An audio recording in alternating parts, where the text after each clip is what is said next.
Good evening, ladies and gentlemen, and welcome to Central Hardin. At this time, we would like to recognize the senior Bruins of the golf and cross country team, as well as the marching band and color guard.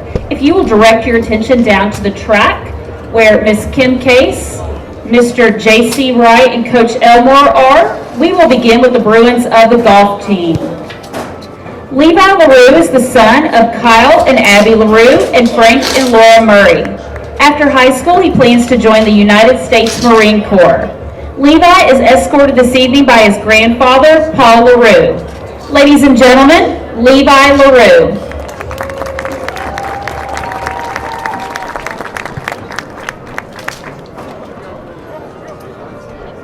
Jacqueline Peters is the daughter of Chris and Ashley Peters. After high school, she plans to attend HCEC-TV to earn a business and management degree and then work as an office administrator for her family business. Jacqueline is escorted this evening by her parents and her brother Raylan. Ladies and gentlemen, Jacqueline Peters.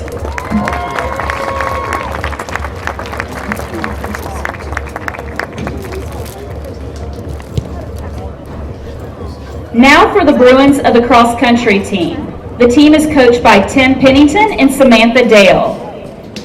Charles Klein is the son of Josh and Abby Klein. After high school, he plans to attend college and earn a degree in cybersecurity. Charles is escorted this evening by his parents.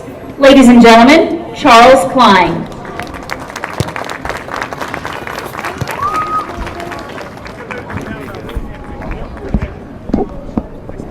Mason Durham is the son of Karen and Benny Durham. After high school, he plans to attend Western Kentucky University and major in photojournalism. Mason is escorted this evening by his mother. Ladies and gentlemen, Mason Durham.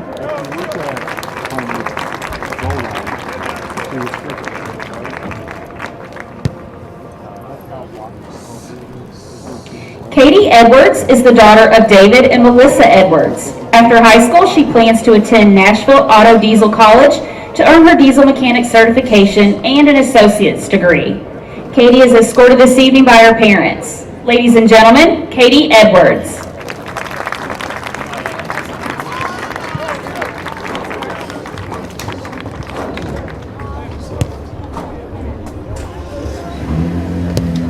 Julia Hobbs is the daughter of Kara and Matthew Hobbs.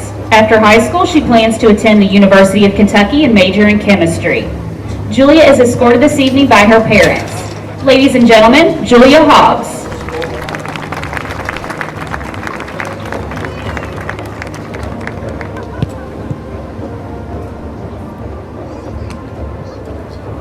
Ben Holbrook is the son of Mark and Stacy Holbrook. After high school, he plans to attend a Christian college and pursue a double major in business and ministry, and later become a missionary. Ben is escorted this evening by his parents. Ladies and gentlemen, Ben Holbrook.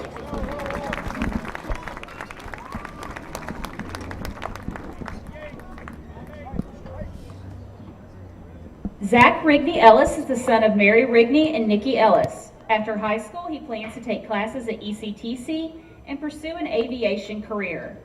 Zach is escorted this evening by his parents. Ladies and gentlemen, Zach Rigney Ellis.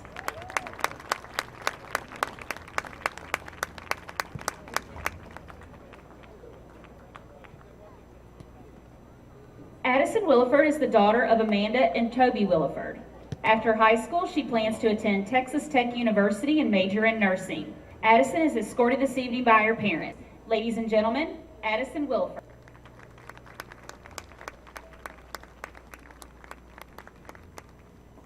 Now for the Bruins of the marching band and color guard. The band is under the direction of David Centers.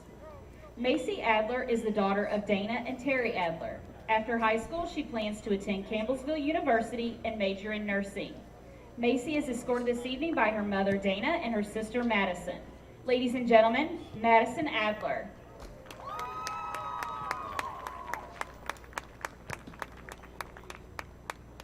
Emma Anderson is the daughter of Jessica and Michael Anderson. After high school, she plans to attend college and major in health science. Emma is escorted this evening by her parents and her sister, Justice. Ladies and gentlemen, Emma Anderson.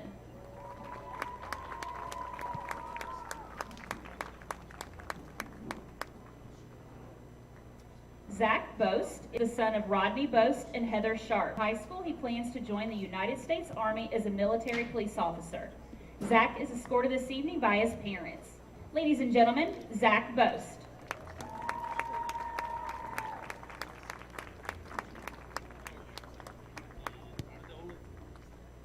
Lena Brown is the daughter of Dustin and Amber Brown. After high school, she plans to attend either Western Kentucky University or Campbellsville University to earn her degree in education. Lena is escorted this evening by her parents. Ladies and gentlemen, Lena Brown.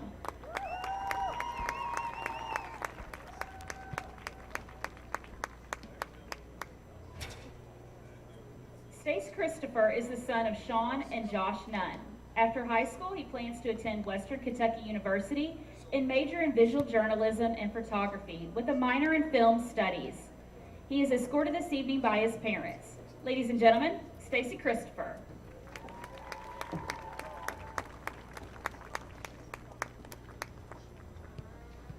Etta Krebs is the daughter of Jessica and Joshua Krebs. After high school, she plans to attend the University of Louisville and major in music education with a minor in music composition. Etta is escorted this evening by her parents and some siblings. Ladies and gentlemen, Etta Krebs.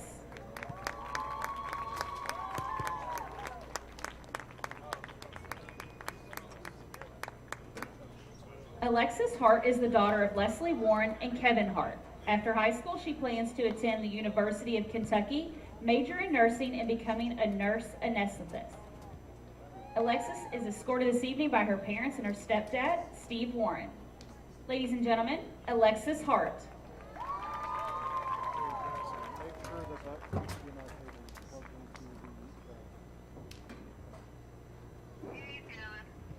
Tucker Kennedy is the son of Heather and Travis Kennedy. After high school, he plans to attend college and become a park ranger. Tucker is escorted this evening by his parents. Ladies and gentlemen, Tucker Kennedy.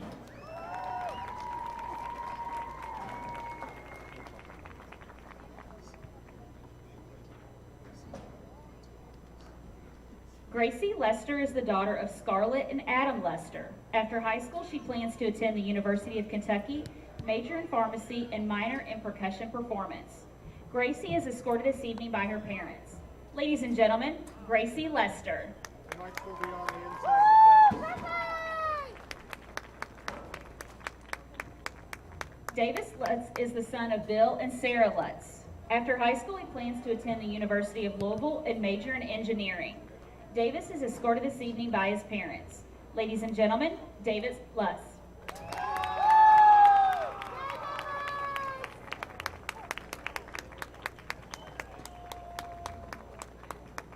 Zoe Maddox is the daughter of John and Rebecca Maddox. After high school, she plans to attend college and major in music education and music performance.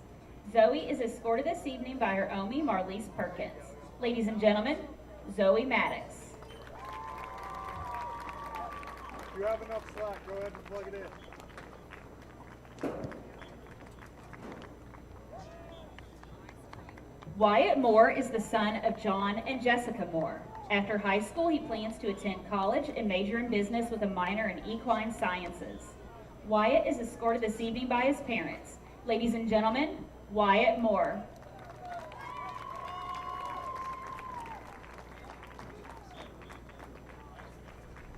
Marissa Norton is the daughter of Mallory Norton and Maurice Walton. After high school, she plans to attend Western Kentucky University and earn a degree in film production to become a director. Marissa is escorted this evening by her parents. Ladies and gentlemen, Marissa Norton.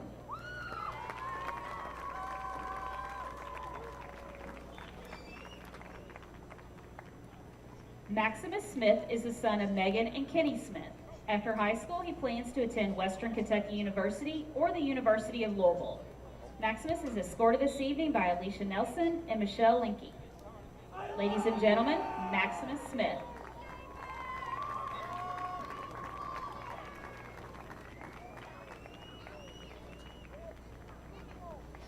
Alexa Stewart is the daughter of Danielle and Quentin Mullen and Michael and Nina Stewart.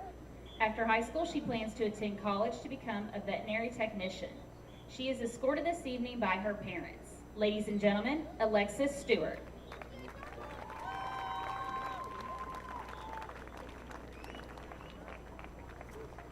Madeline Tharp is the daughter of Courtney and Dave Tharp.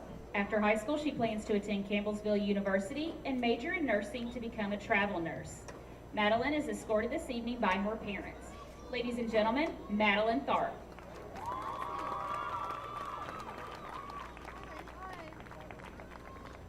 William Thompson is the son of Bobby and Angela Thompson.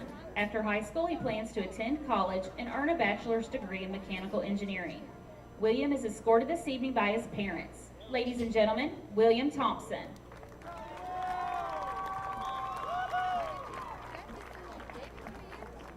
Cheyenne Vandersluis is the daughter of Jesse and Tess Vandersluis. After high school, she plans to attend Murray State University and major in veterinary technology. She is escorted this evening by her parents. Ladies and gentlemen, Cheyenne Vandersluis.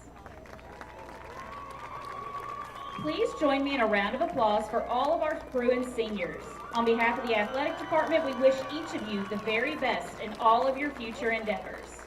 Thank you.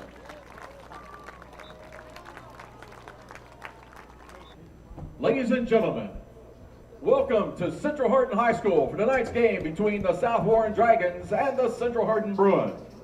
Would you please stand, and gentlemen, remove your caps for the playing of our national anthem by the Central Hardin High School Marching Band. The colors are presented this evening by the Central Hardin High School JROTC Color Guard. We ask you to please remain standing until the colors have left the field.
Thank you.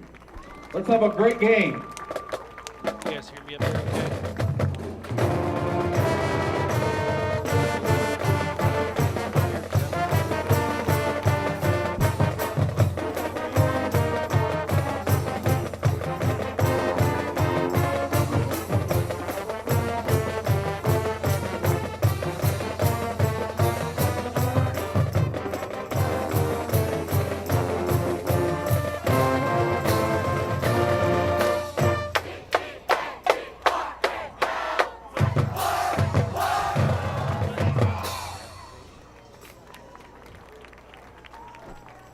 officials this evening, the referee is Mr. Victor Bush. The umpire is Mr. Mark Froge.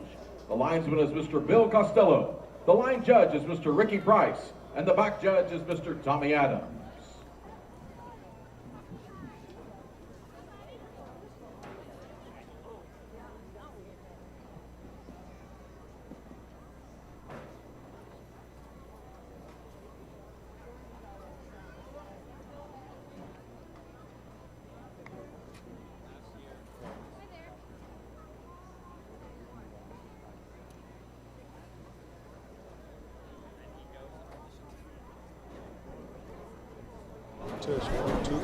Can you guys hear me up there? Okay.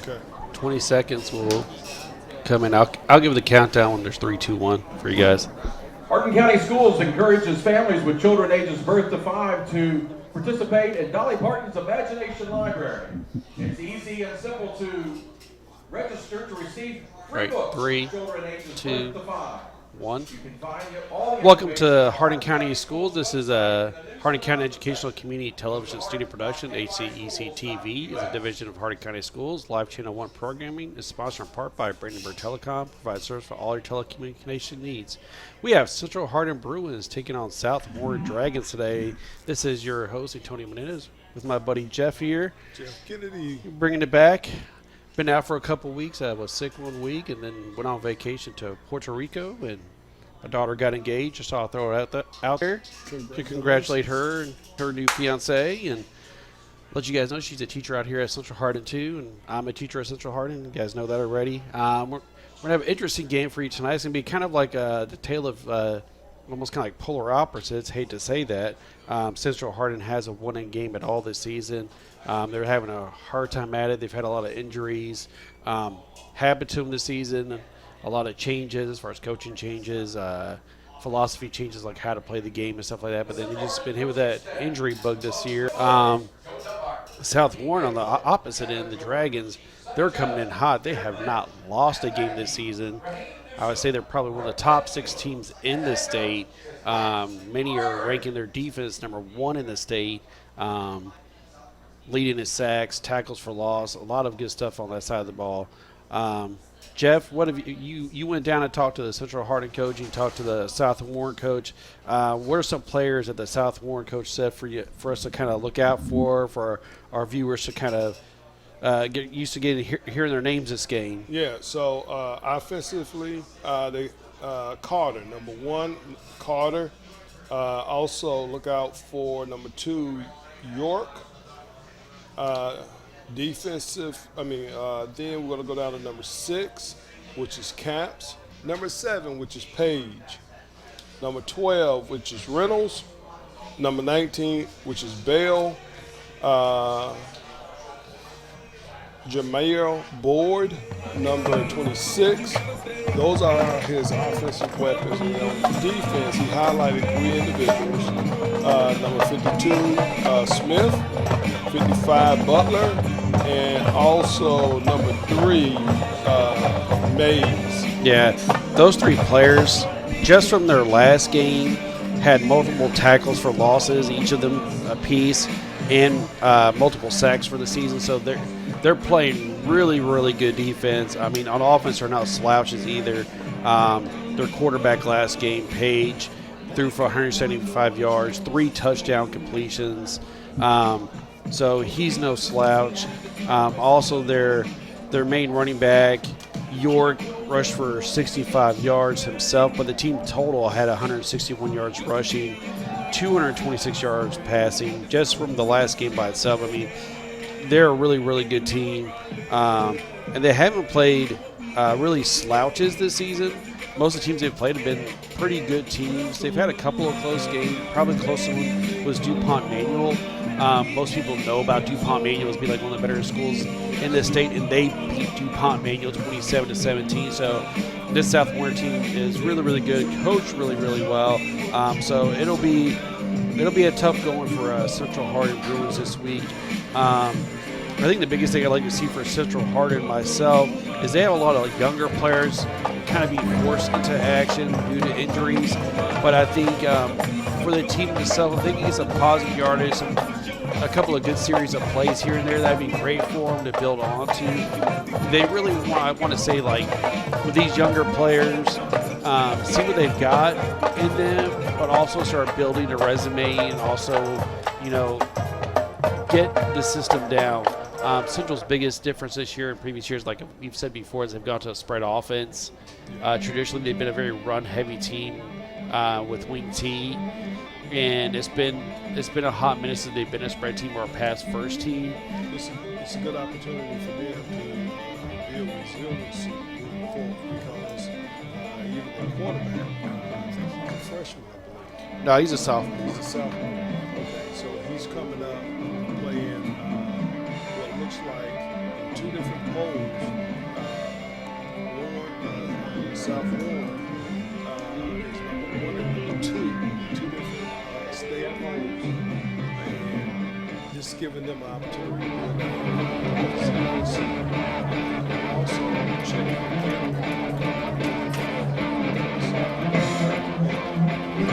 losing a lot this year, but next year they should be coming back with a lot of seasoned players. Yeah, and also just like getting reps within the system.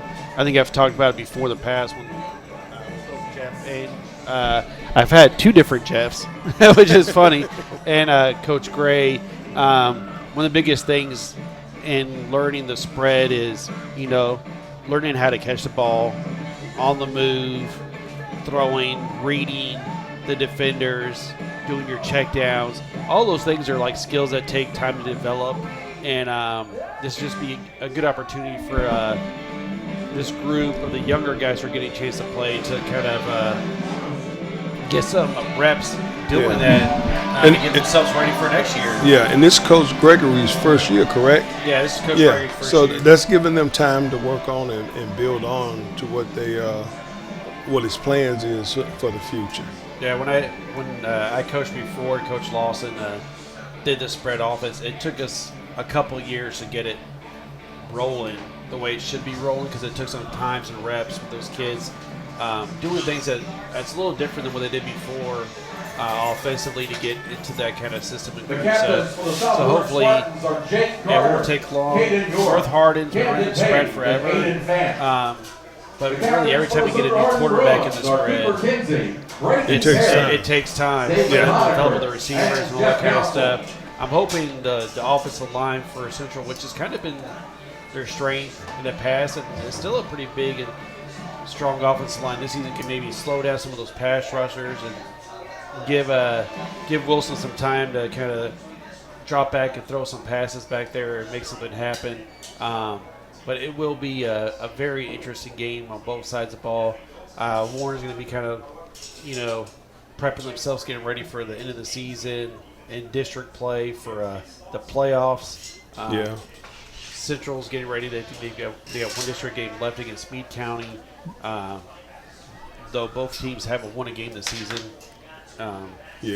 One of them will come out of that game with their first win. Yeah, and this is like a David and Goliath, but I don't know if David Rock is big enough. Yeah. You know, so but I'm hoping that they come out with the spirit and the fire and see what turns up. Yeah, I mean, the big thing is showing some good, honest effort. So if you were to say who you think is going to win tonight, Jeff, I think you've already kind of alluded to it. So who do you have winning the game tonight? So I think both teams have equal opportunity to win. Look, I'm going to be honest. I think South Warren's going to win this game. Yeah, I know. I do too. It's just, but let's just hope Central can give them a game and get some good reps out of this, get better from this experience. The weather has been one. Yep, I was about to talk about the weather, and also it's senior night, correct? Yes, it is senior night. Okay. So we got senior night, so it may be a little bit longer because of senior night. But if there was like some choice weather, I would say this is perfect football weather. Yeah, sometimes when there's bad weather in your home team, sometimes I give it a slight advantage to a home team, unless there's like that big of a disparity between the two teams. Mm-hmm. But yeah, the weather's nice. Actually, knock on wood, most of the season the weather's been good for It's really been good in Hardin County. Like we haven't had much of those like usual, like even early in the season when they have those high 90s, like super steamy games, they've all kind of been in the 70s and 80s, but they haven't had really bad rain, at least while I've came out to the games this season. I don't know how it was for the week you had to solo it, but the weeks I've been doing it's been pretty clear. Perfect weather for football. Perfect weather. All right, this last week before we go, why don't we give a couple of shout-outs to our sponsors before the game starts up. We got Physical Therapy Associates, more personal attention for more effective results. The locations in Moretown, Hodgeville, Radcliffe, South Central, Hallmark Physical Therapy, Kentucky. Waddell's Auto Scrap and Metal Recycling, a family-owned business with competitive prices, pickup service, and friendly stuff available for your recycling. It's located at 311 Still Drive in Lincolntown. Call 270-982-7206 to talk to someone about scrapping metal and recycling. And West Point Bank has 5 offices located in Lincolntown, Radcliffe, Upton, Glendale, and West Point. Or find us online at westpointbank.com. Let us help make life simpler. West Point Bank, hometown banking, made simple. And again, guys, this is the HCEC-TV student production, a division of Hardin County Schools. Special thanks to our live sports coverage sponsors, Brandenburg Telecom, Physical Therapy Associates, Waddell's Auto Scrap, Metal and Recycling, West Point Bank. Tuning Mookie for local HCEC-TV programs air on Brandenburg Telecom, Comcast Cable Channel 2, and Spectrum Channel 184. All HCEC-TV programs on the HCEC-TV YouTube channel. Subscribe to the channel today to get your local community supports and events. Special thanks to our HCTV crew. Once I get their names, I'll give them a shout out, guys. So let's have a good game, and we should be starting here in a minute. It looks like Central Hardin is receiving. I've got the names. Olivia Robin, Presley Basham, Lily Burden, Jackson Houston, Bruce Moen, and director Jeremy. Thank you guys for doing the work tonight. Well, it looked like Central is going to be receiving. South Warren is kicking. Let's see how far this guy boots. It's number 48 for South Warren getting ready to kick the ball. That is Peyton Bailey. Everett Beckley. He also plays running back. Central Hardin's back there. One thing I've noticed with Central Hardin, they have had some of the worst luck on special teams. Let's hope that doesn't happen tonight. They've had several times where they missed a kick or bounced the wrong way or lost an onside kick. So let's hope they do better with this kickoff going forward. Oh, he's getting way back there for the kick. Well, let's see what that produces. Better see if I get it that far back for kickoff. And that is a boot. Yes. And it's going to go in the end It's zone. going in the end zone. Nice kick. Kickoff results in a touchback. So that ended up being 46. I thought it was Maxwell Smith kicked it off. He's a freshman, man. He did not look like a freshman. That's a big guy. That looked like a 60-yard kickoff. Yeah, that was a boot. He got it for high school. He got it deep into the team for Central. So here we go. So he knew what he was doing when he was way back there. All right, come on, Central. Let's see what you got playing. I think I called out the defensive highlights to look for. Let's see what Central lines up, and I assume they're going to be in their spread look, but maybe they'll go under center and try to run the ball. So no, they're going in the shotgun. They've got two receivers to the far side and 2 running backs. Handed off to number 26. Nice little run. So that's 26 for Central Hardin. That is like a gain of 4. My paper says Isaac Paul's 26, but they're saying somebody else was 22. Oakley Strader there on the run. Nice little run by him. Get about 4 yards on that carry. That's not bad for a start off. They had 2 running backs in the backfield. Do they go line up again? So they're getting the spread. This is the Twins. Looks like they got 2 receivers on both sides. One back off to the near side. Let's see if they run it again. In shotgun. South Orange running a 3-5. Nothing going. Nothing straight. They tried to go, and he just was stopped. I don't even know if he made it back to the line of scrimmage that time. So South Orange running looks like a 3-5. The nose tackle for them got some pretty good penetration. It was number 52 for them. Smith, kind of collapsed back. He took two offensive linemen with him and just kind of piled his way through there and collapsed the pocket. Wasn't going to let him run the ball. Central coming out again. Loss of 3 on the play. It'll be 3rd and 9. So we got 3rd and 9.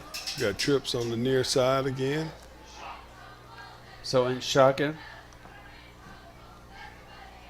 They got 3-5, but 2 linebackers have come up. They're in man coverage right now because the guy's coming over with them. Looking back, a little short throw underneath the number 7. Nothing doing. Number 14 hit him quick. He completed, but only gained a couple of yards. Number 14, Logan, was on him quick. And I was caught the ball. I was looking at number 52, and I used to play nose guard, and I seen that swim technique that, you hit the guy on the shoulder and you're moving him to the opposite side, and then you're going on the other side. So they're going to have to double him to shut that down. So number 22 looks like he's back there, Joseph Fentress, to return the punt. Oh, that got off of his foot a little there, crooked. So number 7, Cooper Kinsley went to kick it, but he hooked it. They're getting the ball on the 30, it looks like. So, the kick really didn't even go nowhere. Just a bad angle on the foot, kind of hit him off the side. He had time to kick it, but Moore starting off on really good field position. They're actually starting off on, let's see, all the way up to the Spartans have it. 1st and 10. 1st and 10 on the At the Central Hardin 26. 26. They gained field position. Might as well just ran the ball. Yeah. From that punt. That should have been Throw it deep for an interception or something. I don't know. That was horrendous kick there. I hate it for them. All right, so Central's coming out of their base defense. South Warren Dragons are in a shotgun. They've got trips on the near side. Yep. Fake Fake handoff. He's corner. going deep. Oh, that is a spiral. And that's a touchdown. Touchdown. Oh, my God. Right on the shoulder. Not even. That was a touchdown and a somersault. Oh, my goodness gracious. That was. Did he do a somersault? I don't know. But I was watching that ball, and it was perfectly thrown. They're lined up in what they call the swinging gate formation right now. So this could be where they go for 2. They may shift to, they're shifting into a field goal. It in. Yeah, depending on what the offense is. So that was a easy throw and catch, a little 26-yard. It was pretty much a 30-yard pass. They threw it to the corner of the end zone. And easy pitch and catch. So 7 points. Took less than like a couple seconds afterwards when they got the ball to score. South Warren 7, Central Hardin 0. That pass by their quarterback was amazing. So that was Paige Camden, their quarterback, just like on a rope, just sling that to that corner of the end zone.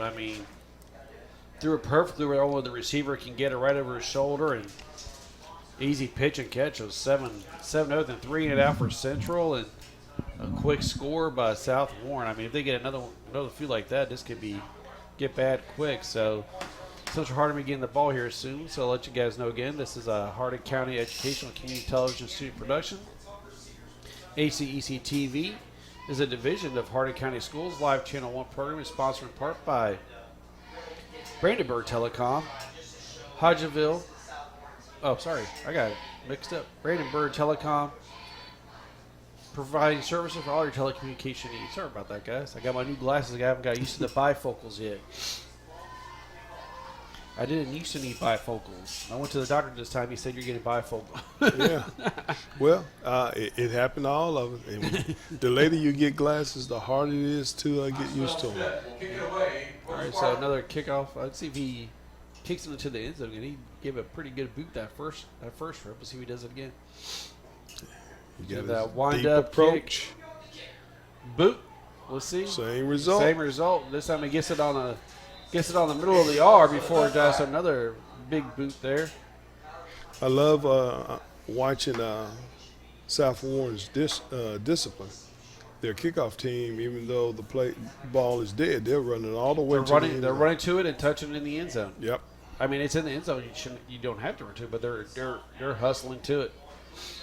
It will be no confusion on personnel either. Like as soon as they come out, the defense they're already lined up and ready to go. So we got trip. No, we got. Yeah, On the near we side. got trips on the near side. Okay. Oh, low snap. Oh, There's absolutely nothing nothing going on the on. inside. So he tries to run inside that nose tackle. Number 52, He Smith, just is creating shooting havoc. up. So back when I learned about the 3-5 defense like forever ago, one of the main things I learned about it was you can't run a 3-5 or a 3-4 unless your nose tackle is going to be a dominant player. Yes. If your nose is not going to be a dominant player, then you got to switch to a 4 or 5 man front. Yeah. But if your nose can be dominant in the 3-5 or 3-4, then you can kind of do business, and they've got a nose tackle in there that can And some of dominate and do business. and some of the skills he would need is either speed, strength, and speed, or strength. Oh, number 3 was back there as soon as the ball was snapped. Yeah. Number 3 That was is Will Mays. Mays. He got back there, and they're losing yardage. But yeah, strength and speed and size. If your nose either has to be creating pressure himself for being so physical, or he has to be demanding a double team to free up the other gaps, so Yeah. your backers in the 3-5 or 3-4 can kind of flow and go where they need to go. So if you don't have a dominant like nose tackle, there's no reason to run a 3-4 or a 3-5. But this guy, he's doing it. So Smith is the real deal. So loss of yards. So 3rd and 20. Trips out to the near side. Single back. Got 3rd and 17. Dropping back. Got a little out. Almost picked off. So nearly intercepted by number 14 for South Warren. That is Corbin Logan. He had a good play the last series when they ran it out. He was the guy who got the tackle real quick. So 4th and 17. Central's going to have to punt here. Hopefully get a better punt this time than they did last time. And what I'm hoping is that he's able to. Well, he had a clean pocket for a kicker. It just was off the side of his foot. He got a bad kick. So hopefully he cleans it up this time. South Warren's trying to rush a guy out there, missing a guy. Bruins are in punt formation. Snap is good. Got Has it. time. They're better keep Keeping this it time. center of the field. He's picking it up. I stepped out of bounds. So 22 on the reception there for the punt. That is Joseph Fentress. He did a good job returning it. He got a few yards. He got a good little run out. He got about 10 yards out of that return, but just stepped out of bounds. But again, they're starting on Central's 31. The common denominator is yardage. So let's see what happens here. Last time we couldn't even talk too much about their offense because they scored so fast. So let's see what happens this time. One play. One Let's see what play, happens. one score. So let's see what happens this time. I mean, I would take another shot. So Central has 2 safeties deep, and their corners are playing about 10 yards off. Quarterback has a lot of He's got a lot of time. time. He's got number 6. 6. Turning it upfield. Breaking one tackle and then taken out of bounds by number 9. So number 6, Justin Capps on the catch. about and a the 12. Good yards for catch after that. So the number 13 for Central Hardin, Joseph Waddell able to, I think it was Joseph Waddell, was able to get him out of bounds there after gaining about 10 more yards after the catch. So Will be 1st and 10. So 1st and 10 with only about 12 yards to go. So Central's playing really far off. Did not give up. Looks like to give up the over top, but South Warren's got athletes underneath. So I mean, they can make something happen. So they're doing a type of formation. Going in motion, number 3, dropping back, throwing it outside of number 2. Number 2. Oh, almost got in there. Good tackle to Yeah. stop the score. I think he's just short of the first down. So Caden York with a good catch and run there. But Central able to stop him before he gets that first down. So we're going to 2nd and 1 here. South Warren hurrying up. First and Looks like goal. they're doing a tight formation to kind of run. Ready to go. Direct snap to number 2. Touchdown. So it looks like the quarterback actually went in motion to come out of there. They're in a tight formation, kind of like an elephant formation, almost like a wishbone formation where they had all those running backs up close and just kind of punch it in there. So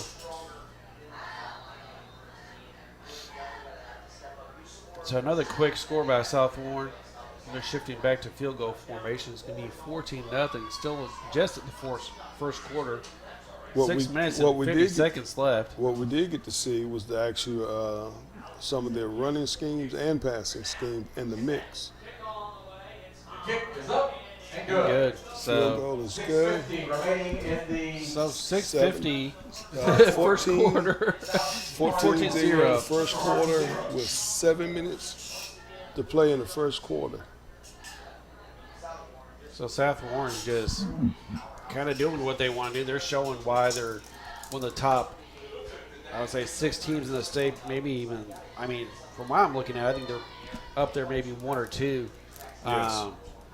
But I mean, they're just outright doing whatever they want on defense and offense right now. They haven't had a negative play on offense. It's all been moving the ball upfield, Yes. and their defense has been just pushing Central backfield. Still have one rush for about 4 yards that first series, and then that was it. They said no more of this. Defensive line is controlling of South Warren is controlling the scrimmage line. And they're making the difference. Their front seven is shutting anything down. So we'll see what happens. So South Warren kicking off again. So I've never seen 3 kickoffs in the first quarter, but here we go. Not from one team. Yes. So 46 back again to kick.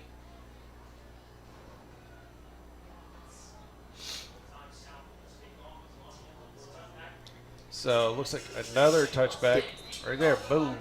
Between the tee and the yard. So 360. and they're hustling. Yep. 360-yard kickoffs The first quarter. by a high school team.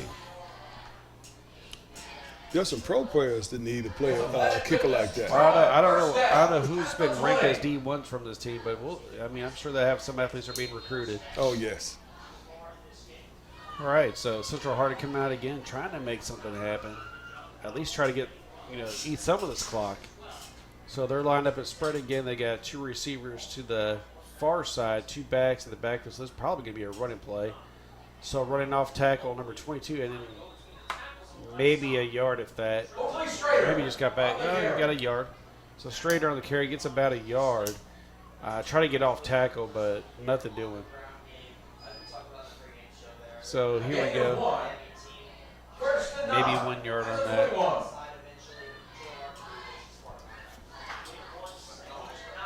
So South Warren's running that 3-5, 3-4 defense, and they have those linebackers coming in and out, which makes it hard for offensive linemen to figure out what gaps are going to be attacked. But the big thing, like I said, is that nose tackle is eating up a lot of the lineman action. Well, when you're running a he's got a guy 5-3, over 7's open 5-2, across the middle, but just a bad throw. He had 7. yeah, They're open. Cooper Kinsley for a catch, but kind of threw it there in the dirt. yeah. But when you're running a 5-3 or 5-2, what that does is basically filling a man on every hole, and it's allowing the linebackers to have the freedom to roam. So once they clog it up, wherever there's a break with the running back, those linebackers can get there without being hindered. Yeah, this time they're running a 4-man front. They have the linebacker coming up cheating. So this obviously he's got his ears pinned back trying to get a sack or something here. So we got twins, equal receiver on both sides. There was a cross. Nothing doing. So he did a little quick out route, but nobody was open. He had guys about to get in his face. So Central's getting ready to punt again. So 4th and 9. Punting again on their far side of the field. So we got 5. They barely even burned like a full minute of time. Less than a minute of time has gone by since they got the ball. That's the only bad thing with running a pass-heavy team. You don't burn a lot of clock. So, you give South Warren the ball back with plenty of time left in the first quarter. No, that's another bad kick. So 20 was about to get in his face, and he kind of got it off the side of his foot. And let's see where it's going to be on the 26. So this is going to be You only got to go 20 yards when you're South Warren. You know, they're Yeah, that's not a good thing. yeah. Guys, I want to let you guys know again, we're brought to you by Physical Therapy Associates. More personal attention for more effective results with locations in Littleton, Hodgenville, Radcliffe, South Louisville, online at physicaltherapykentucky.com. We'll get back with some more sponsors in your mirror. So South Warren's coming out. So they still got their main starters in. So number 19 in there, Chase Bell, quarterback. Going in motion, number 6 coming across the field. Fakes the handoff. Throws it underneath at number 6. Out of bounds. Number 5 got it. At about the 10. Tucker Sears, so quarterback kind of like stepped up in there. Looked like it was going to be a sack by 54, but he was able to sidestep that pressure and throw it underneath. So we got 1st and goal again already, 10 yards from the end zone. So Bell's able to step up, just kind of slide out of the pocket and make something happen. Fake handoff. Bell keeps it himself, runs inside, and touchdown by Bell, looks like. Let's see if they spot him. I think they're going to spot him right there at the 1 yard line.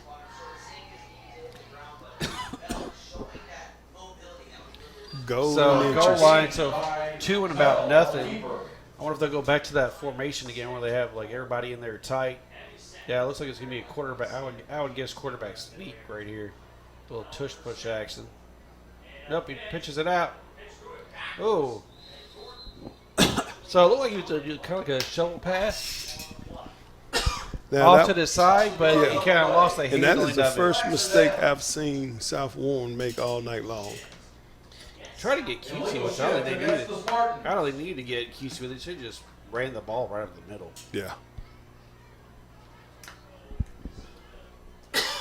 That's one of those decisions that when your confidence is building up too early. Well, you're getting a little cocky there. Yeah. You're like, let's do something cutesy here. When there was no need to do something cutesy, they should have just ran it up the middle. I mean, they just ran the ball 9 yards up the middle with their quarterback. Every play's been positive, and then they have that happen. Trying to do like a little shovel pass where you're faking to run inside. You know who ran that play was the Eagles a few weeks ago. The Eagles were doing a tush push where the quarterback was going to get pushed underneath, and the defense collapsed for it. And as soon as the defense was collapsing for like the quarterback sneak up the middle, he just kind of like shovel pass off to the side, and they ran it in and scored a touchdown to Saquon Barkley. It looks like they were trying to pull that off. So man going in motion here, going back. I think they're checking to see if it's man. Goes back to the receiver when in motion, and number Touchdown. 1 in there for Number 1. Zach Ward. So easy touchdown for South Warren. Another score is going to be 21-0, and it's 4 minutes and 45 seconds left, still just in the first quarter. This is pretty crazy. They're scoring this, stopping them this fast and scoring this fast. It's good. They call it a barn burner, but it's just gonna be a barn burner on one side of the field. Looks like so. Another score by South Warren. Let me get to another sponsors. I'm having to go to these sponsors fast because they're scoring pretty quick. So what else? Auto Scrap and Metal Recycling, family-owned business at competitive prices, pickup service, and friendly staff available for recycling needs. Located at 311 Steel Drive in Elizabethtown. Call 270-982-7206 to talk to someone about scrapping metal. Has 5 offices located in Elizabethtown, Radcliffe, Upton, Glendale, and West Point. Or find us online at westpointbank.com. Let us help make life simpler. West Point Bank, hometown banking made simple. And I've seen 3 kickoffs in the first quarter. So this will be the first time I've ever seen 4 kickoffs from one team in the first quarter. This is getting kind of ridiculous. Central needs to get at least some kind of first down going or something. They can't just do another quick 3 and out with doing nothing offensive and it being no time burned off the clock. I mean, I've never seen a mercy clock put in effect within the first quarter of play. That would be and we're really bad. And we're talking about 5 minutes left. So hopefully they can get something moving. Another deep kickoff. He's going to try to return it this time. He catches the ball and gets tackled quick. He's only gets it till about the 13. With the momentum of the kick, I would have let it go and let it bounce through the end zone. But I think the other part of it is I think they just need to go ahead and try whatever they can produce. Now, if the punting doesn't get better, they'll just be better off Just go running, for it. going for fourth down. Let's see what happened with what they produce right now. So they've got 2 receivers out wide and 2 Two in the back. to the backfield and the tight end close. So we used to call this blue formation, but Absolutely nothing.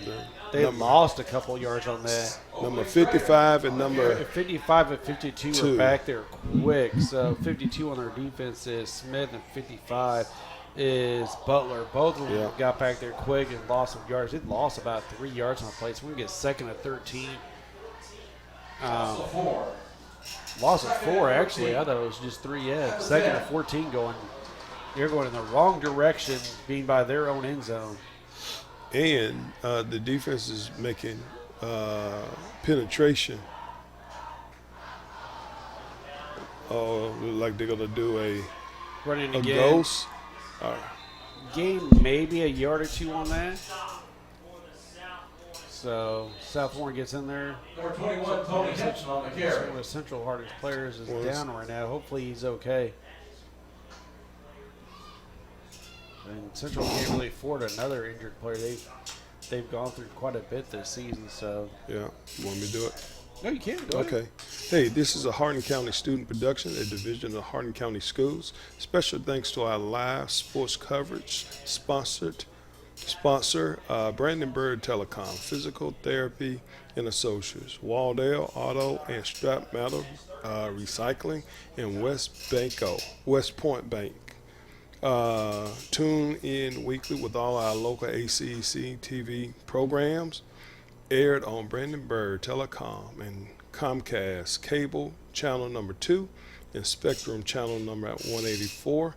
All HCEC-TV programs on the HCEC-TV YouTube channel.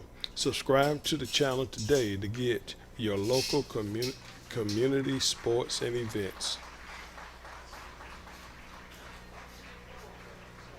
Physical Therapy Associates, more personal attention for more effective results. Locations in E-Town, Hodgensville, Ratcliffe, and South Louisville. Online at physicaltherapyky.com.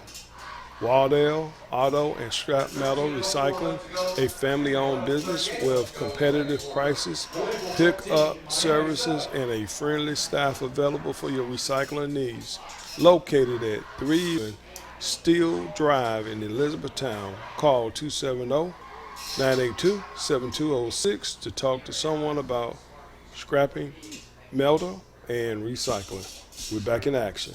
Shotgun, 4 receivers out, throws it underneath the number 15. Got it. Maybe a few yards right there. Game it, so number 15, Caleb Wilson Complete to number 15, Caleb Wilson. on the catch there. Gains a few yards on that. Make this punt a little bit easier, but this is going rough for Central Hardin. Like, I thought it'd be a lopsided game, but I didn't think it'd be this rough starting off for them. Yeah. So South Warren Dragons back there for the punt return. I tell you, this is probably the most disciplined high school team I've seen play all year round. And I went up to Ohio and watched several games. Gets it off. Oh, A little bit better okay. kick. Oh, drop. But Recovered. recovered by number 14 for South Warren. So Corbin Logan able to recover it. Dropped by the returner. He tried to get cutesy and catch it on the run with guys in his face. He probably should just let it die there. That's how good their offense is doing. Yeah. That's only the second mistake I've seen for South Warren Dragons. They should have just, like I said, their returners got to be aware of where are the defenders, and I know they're playing against Central. They feel like they're the better quality team, but you can't try to run the ball with somebody right there in your face and receive it. All right, we got 2 trips. We got twins on both sides. We got shotgun dropping back. Number 7's looking. Got half so much time. He's probably going to run it. He's going to run it. Everybody was good coverage by Central, but number 7, the First quarterback down. for South Warren. Page on the keeper and gained about 20 yards there on that. Yeah. So South Warren, so he's got legs. He's not just a passer. He can run it. His last game, he got about 25 yards, and he's been averaging about 25 to 40 yards a game. So, 14 on that. So it's shotgun again. Fakes the handoff, throws underneath. Wide open. And he's got it. He's going to get in there untouched. Number 6. So Justin Capps there on the touchdown. So he had a little flat outside route there. Nobody was on him and scored a touchdown quick. And we're still in the fourth quarter. It's 2 minutes and 11 seconds. So it's about to be 28-0. So 2 plays. This is like a opposite. This is like if you got a total opposite. This is like those college games where you see a D1 school playing some visiting school they paid to come in there to play. Yes. Yes, because they need a game to pad the stats. So I believe 28 is the number, is the hot number where you run. No, one more. One more? One more. Okay. One more score. Okay. One more score, and we'll have a running clock the rest of this game. So South Warren here, seeing if they can. I've never seen a team get to a running clock in the first quarter, so we'll see if this happens. The earliest I've ever seen it is in the second quarter, and I've never coached to get in a game that's had a running clock that's been put in effect until the fourth quarter. So this has been. I mean, they're not doing anything. I mean, South Warren's not doing anything crazy. They're not doing any kind of like cheeky. The one play they tried to do kind of cheeky was that shuttle pass, but really they're just running their base offense, and their quarterback is just slinging it where he wants to. And if everybody happens to be covered for a play, he just runs. Yeah, how often do a high school team end up with almost 8 skill players, and on the opposite side, at least 3 dominant, which is probably about 6 dominant defensive players? I wish I had those problems when I coached. I do too. Another 60-yard kickoff, and that's number 5. That time they did a better job. Just let it go past you, because most of the times the momentum of the kick will carry it into the end zone, even if it's going to be close to the end zone. Yeah. I mean, to have it hit and shoot back, that's rare to happen. I mean, you're talking about some incredible young kicker if he can pin it right there on the 1-yard line on the kickoff. So maybe when we had some of our best kicker out here at Central, I never saw him like pin somebody on the 1-yard line on the kickoff or just died on the one. So yeah, well, this is a character building for a young Central team and a new Central coach. They have a lot to build on from this point. So running again inside. I think he just got to the line of scrimmage, and that's about it. So maybe he gave a few yards. I think you're going to give him 3 on that. So that's good. Positive yards. So they went with 3 guys in the backfield, the quarterback and two running backs, running tight. We used to call that formation blue from UK's. We use UK's like terminology, but then we used to call that blue formation when you'd have the 2 backs in the backfield in the spread. And the wide played tight, almost like a tight end that played off the line of scrimmage. So, all right, little pitch that looks like kind of almost like an option play, but he got buried quick. So, looks like I think it was number 52 on the tackle right there. So Smith again, the tackle, no gain. He just basically got back to last. So a little option look there.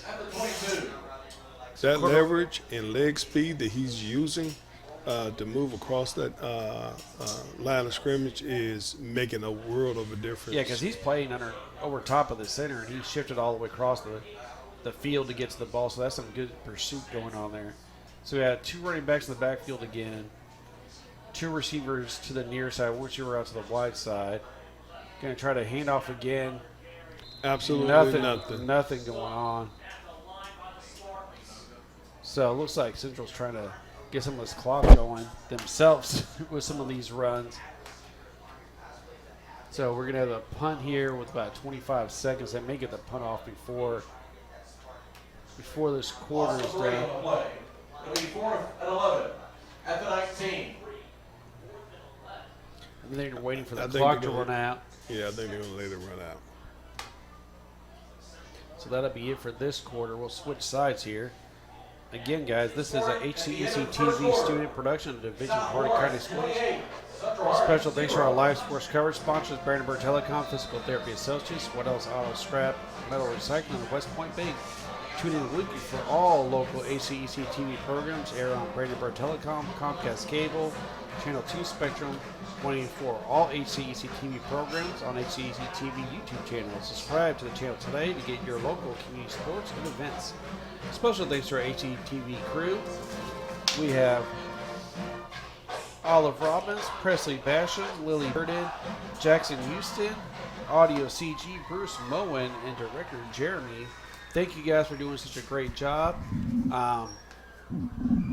Hopefully we'll get some better looks. We also like to thank NFHS, the National Federation of High School Sports, and its support for providing live streaming services. Contact nfhs.com or to subscribe today. So we're going to get the ball back here for South Warren Dragons.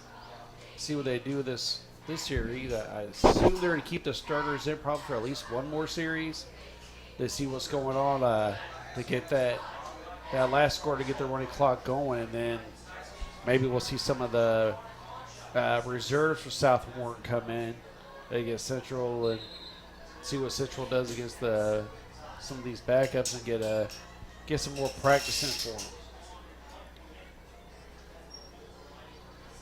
So they're coming out for the punt.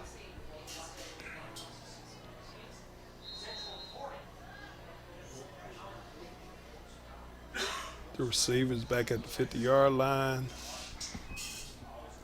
He's punting from the 5. Oh, it's going to be a fake punt, pass. Oh, he dropped it. And he would have had the first down. He had nobody there.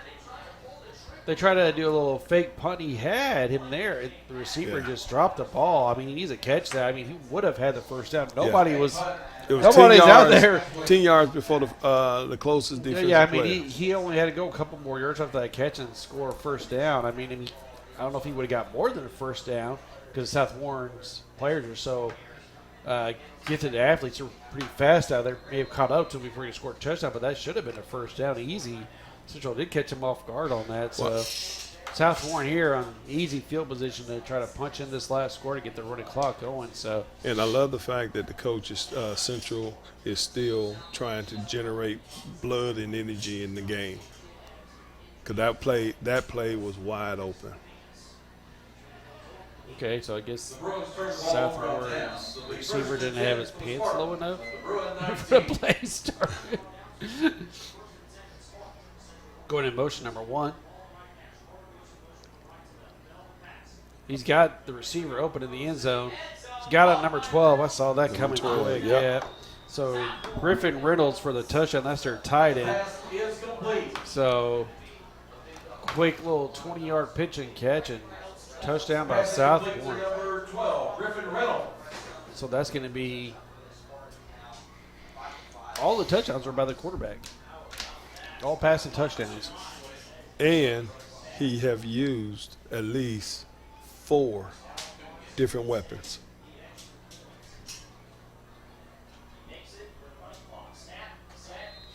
So kick is good. So 35-0. So that is the running clock time. Yep.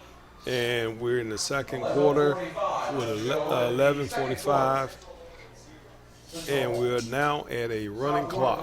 Yeah, so the only time it'll stop will be on should be just on kickoffs and timeouts and injuries. So which we're hoping that do not happen on either side of the ball.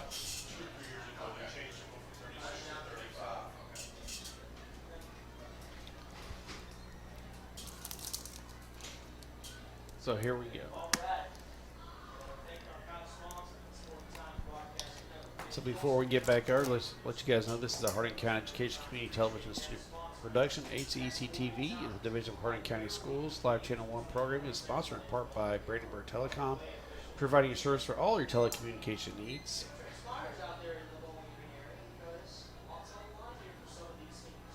So lining up for the kickoff here.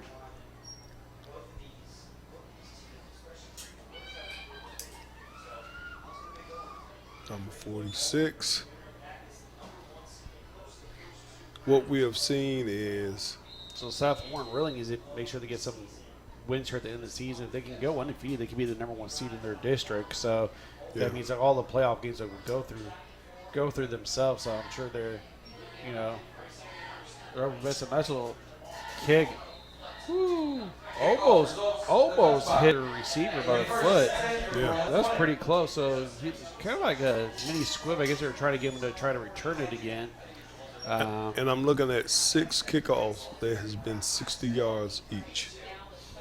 Yeah, so now we have the running clock. So the kickoff has gone off.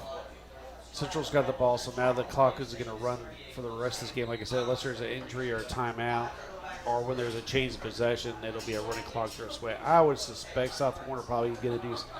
We'll see their running game the rest of this game, I would think, and I would think some of their backups would come in for offense, but we'll see.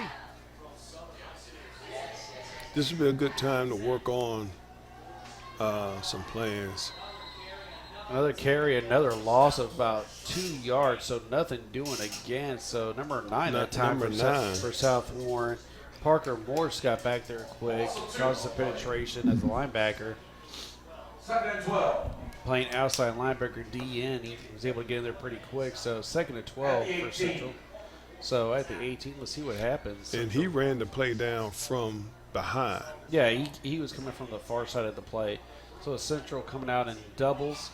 Oh, and a pistol looks like the running back's right behind the quarterback. Snaps the ball. Pass, overthrown. I was wondering it looked like he was looking like he thought it was going to be a screen pass where the receiver just came back to the ball, but nobody came back to the ball, so incomplete. So we got 3rd and 12 going here for Central Hardin.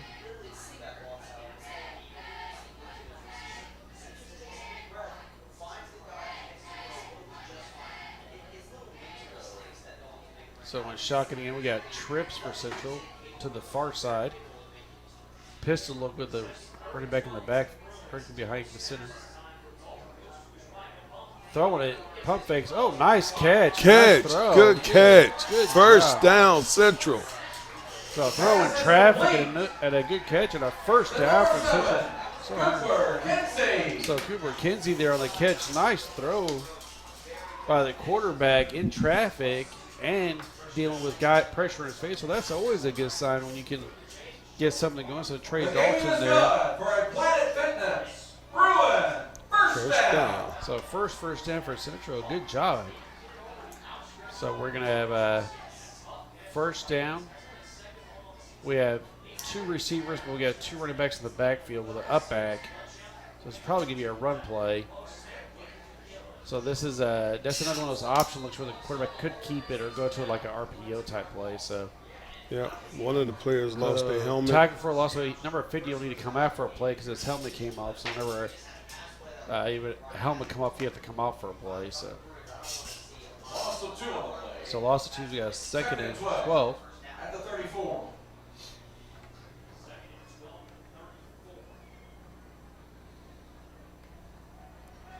So they're coming on that twins look again with a pistol. Running back right behind him.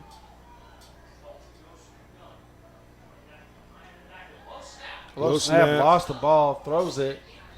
Good job getting rid of the ball before he got sacked there. Everything on that offensive play collapsed. Yeah, the snap was low and they got in there pretty quick and he had to scoop it up. A good job of getting rid of the ball before getting the sack and not throwing a pick. Yeah. So We're now Third at and 3rd and 12 here. 12. So good job by the quarterback for Central Hardin there. It looked like it was going to be rough doing. He was able to kind of get a good look in there and try to make a play out of it. So at least he didn't lose yardage. So 3rd and 12. Another bad snap. But he's making He did pick it up. He picked it up. And Nice run. Yes. So nice hard run by Central Hardin. So Trey Dalton on that keeper. It wasn't supposed to be a keeper play, but gained about 9 yards on that. So they're saying 11 total, so 4th and 1. Nice little broken play. I would have gave him the momentum. I would have gave him a little bit more. So 4th and 1 might as well. The punting has been abysmal. Might as well go for it on this one. And it would have given maybe just do quarterback keeper.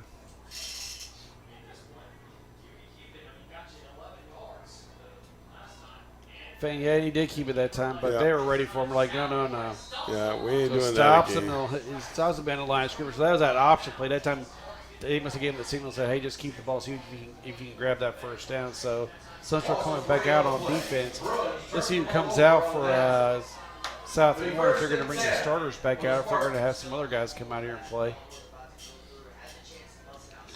At the Central Hardin, 44. So at the 44, South Warren starting the ball.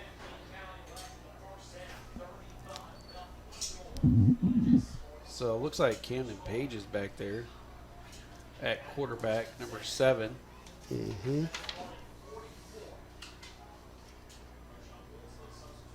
So doesn't look like a substitution at quarterback yet. Yep. They're going to run it. So a little inside run. Then Outside. he cuts it outside, breaks it open, 26 for a big run. And a first down. Looked like about 18 or 19 on that Central's run. 20. Big run, so that was number 26 for him. That was Jamar Boards. They haven't ran it this game. No. It's all been passes, so gained about 18 on that run. I counted about 19, but yeah. So 1st and 10 for South Florida. They're going to snap it quick to 27, makes a move, cuts outside. Gained about 12 on there. Still moving. Finally blew the ball dead. So Walker Sumlinger's there on a big run, so they're going to be 1st and goal now. So 13 on that play. So South Warren. So that was big run. He just kind of like a pistol shooting a bullet out. Yeah. It was. He like hit that hole quick and then burst upfield with some speed. So trips again. Single back in the backfield. Fakes the handoff. Throws it to the 32 outside. He cuts it inside. And it looks like he may have got enough for the first down. Pretty close to it. So Martin there on the catch. First catch we've seen. That's the first time we've seen Carson Martin catching this game. So we got second and 2 here. Yep. So I would be surprised if they run it again here. So 27's lined up in the backfield again for them. So they've got Walker Simpson, 2nd and 2, lined up in shotgun. Gives it again, gets a cut, just stiff arms a guy, and just walks into the end zone. Great blocking up front, making a hole. He only had one guy on him. He just kind of pushed him off for another touchdown by South. So that was a 5-yard run. So we got another score. It's about to be 42-0 with 3 minutes and 28 seconds left to go. Now Summers is a freshman.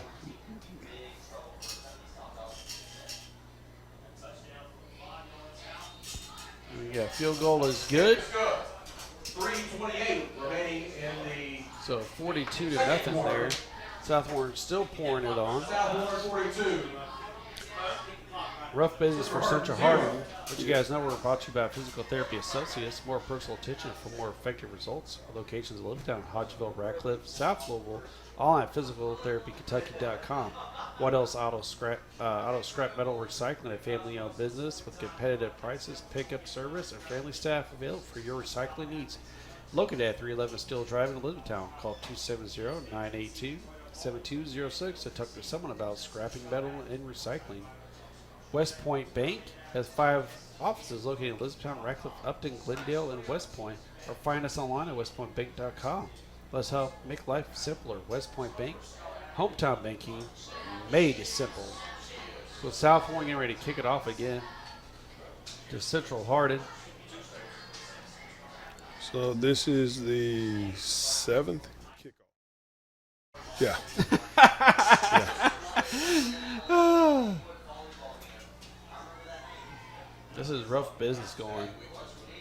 Like we expected it on one side of the fair, but we did not expect it to be this rough. We've only seen one play for positive yard. I don't even think Central's got yardage in the game. I'd have to cross the point of having game yards. I think they're still at negative from my math, because the first set of series they only have one play for 4 yards, and then the rest of them were all negative. I can't see them backing them up, and then more than 50 yards. They had that one pass this last series for about 12, and then a rush for about 9. But I don't think that adds up to that 19, 20 yards. Doesn't add up to the negative yardage they've had, because they've been down back in distance every series.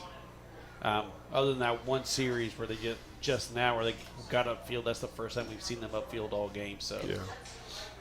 And basically, they have played a South Warren's taking some of their starters out because their nose tackle Smith is out right now. I could tell because I don't see him. Yeah. Low snap. I think he got back to the line of scrimmage, if that. So no gain on the play. So we're going to have 2nd and 10. Now, I think they spent a lot of time training their nose guard because number, what is that, 58? 58 or 59. It's hard to tell his jerseys, but they may be. I think that's 59. 59. Trevin Schmidt. Yeah. Or Trayvon Schmidt. Trevin Schmidt. So that's the first time we've seen him have any action this game. So they've already taken some of the guys out. But it's the same result. Same result. So 52 Smith is out. He's been replaced. There's a couple other D linemen that have been replaced. 41 seconds left. So trying to run inside. Again, just stopped again. I mean, even with the reserves, and they did not even get back to the line of scrimmage. So it looks like Central's going to probably, if I was Central, I would just take my time calling these next 2 plays to like go into that. South Warren Seeds are doing that because their guys are already starting to make their jog into the halftime. So Central's just going to let this clock run out. The score at the end of the second quarter. So in the second quarter, we got 42 South Warren Drag, Central Hardin zeros. Guys, we'll see you back after the half. So to the Central Hardin High School boys soccer team and the girls soccer team. Yeah, the boys and girls. Both of them are 5th region champion. Both the boys and girls soccer team, both 5th region champions. They've been doing really good this season. So we do have some positives going out here at Central Hardin. Boys and girls soccer team, both 5th region champs. And also with esports, which I coach, we have 3 teams in the top 10. 2 of those teams are in the top 5 this season. So things are looking good for Central Hardin Sports. We had a little bit of a downer year for football, but the rest of us looking good. And we'll see you guys after the halftime show. Ladies and gentlemen, please welcome to the band our Central Hardin High School marching band.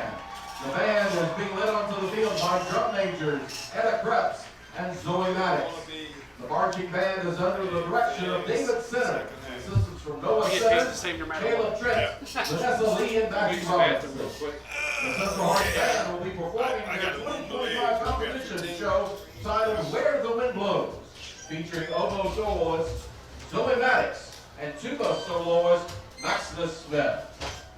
The band is heading to state quarterfinals competition tomorrow at Madison Southern High School.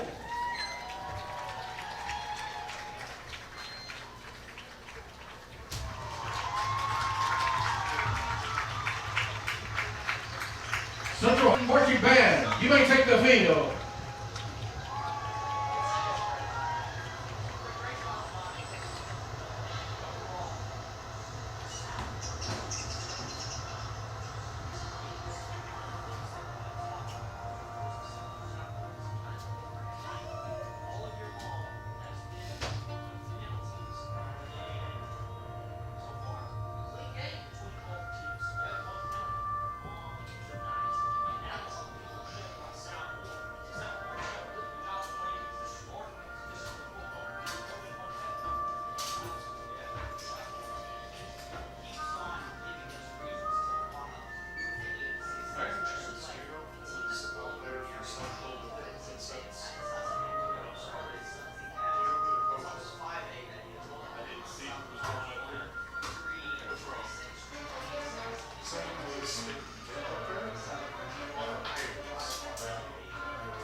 Hardin, Director of Hardin County Educational and Community Television. Today we are speaking with one of our longtime sponsors that help us to produce the live sports programming that you're viewing today. In addition to Brandenburg Telecom, one of the beginning partners was Physical Therapy Associates. They opened around 2002. We started live sports broadcasting between 2004 and 2005. And without Brandenburg and all the other sponsors, we couldn't possibly do it. Now, joining me is Whitney Ballou. And Whitney, what is your role with Physical Therapy Associates? So I started here in 2016. I became the manager of the clinic about the time of COVID. And so I now manage just the Elizabethtown location, but we have 6 other locations, or 6 locations total, so 5 other locations. Now, I know a little bit of backstory about you. You played soccer I did, for and Central Hardin. So tell me about that experience and how what you're doing today came to mind when you did that. I got really lucky. I was never injured. You know, a lot of people get into this field because of an ACL tear or something that they had to have physical therapy for. I got lucky and didn't have that. I had, some really good mentors in college that knew I was an athlete, and I was actually pre-dental, and I was going to be a dentist from the age of 12 all the way up.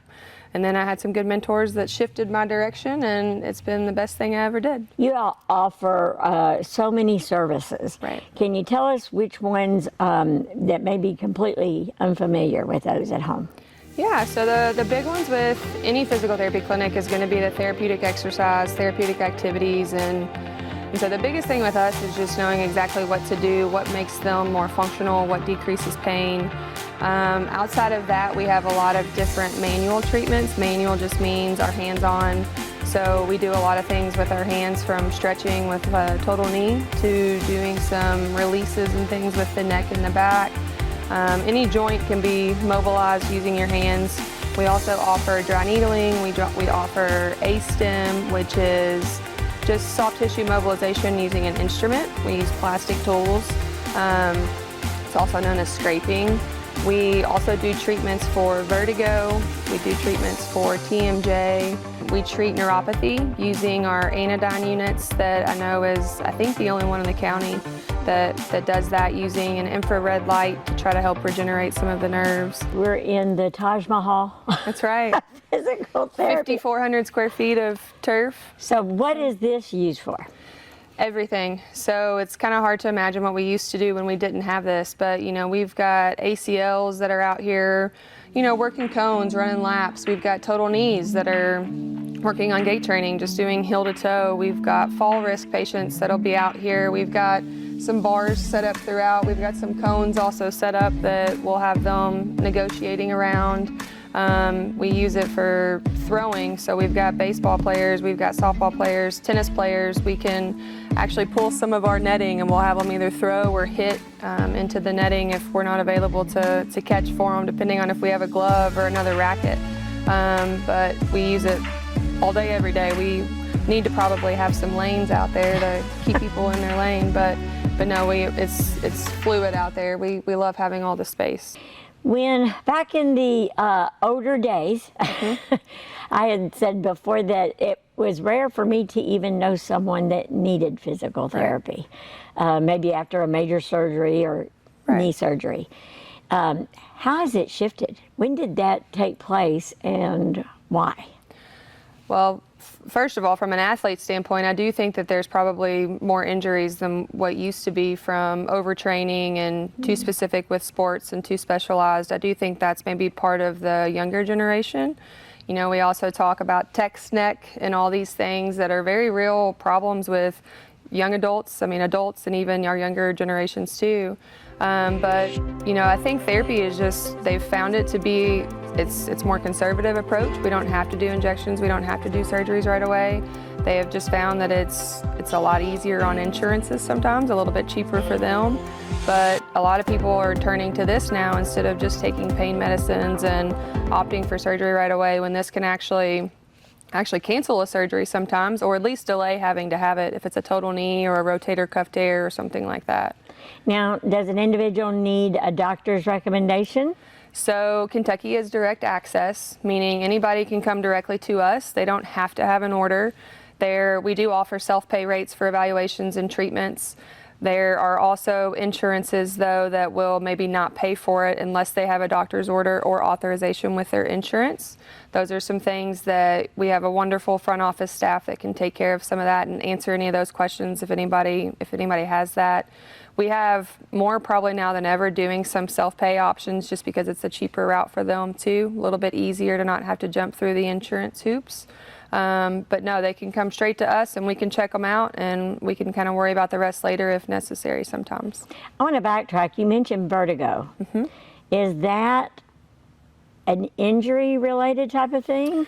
No, so vertigo can happen just one morning when you wake up. It's positional. Typically, the stuff that physical therapy is going to treat is going to be a positional vertigo. It's typically when someone is getting up from laying down, getting up from a chair, the room can start to spin.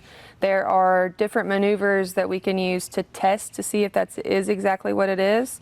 And those tests a lot of times are also the treatment for it, to realign the crystals of the ears.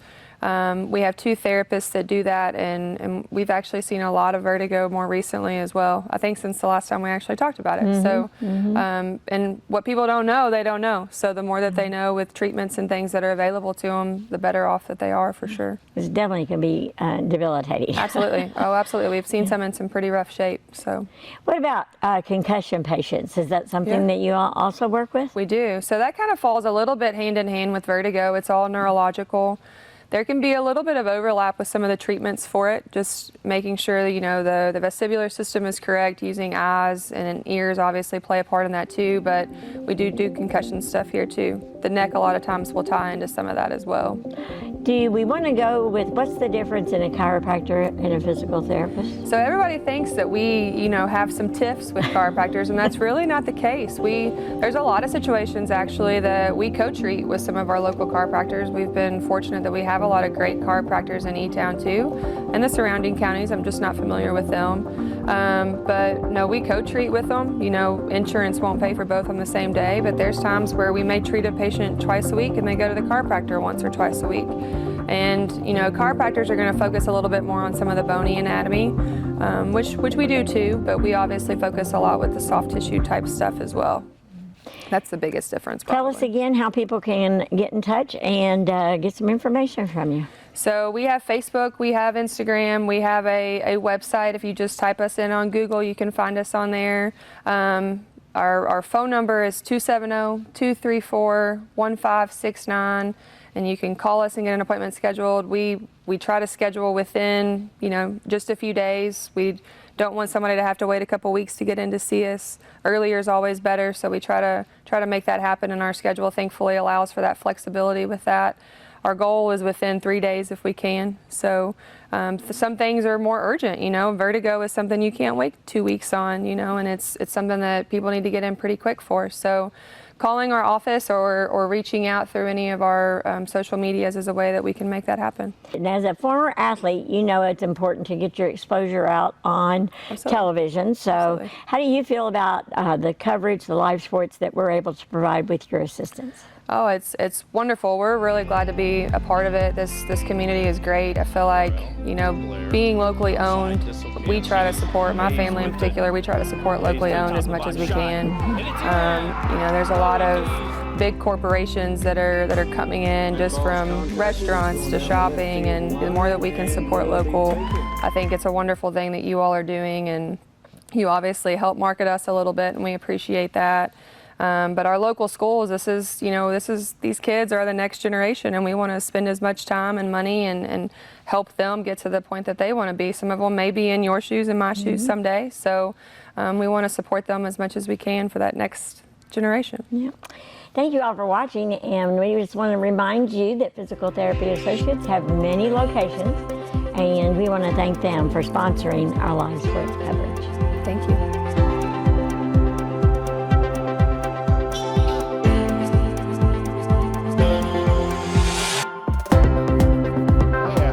Live. This is a Hardin County Educational Community Television and Student Production on HCEC-TV. As a division of Hardin County Schools, Live Channel 1 program is sponsored in part by Brandenburg Telecom, providing service for all your telecommunication needs. I assume we're live. If we're not, I'm going to talk like we are. So here we go. Central Hardin did a little squib kick there on kickoff, trying to get the ball back.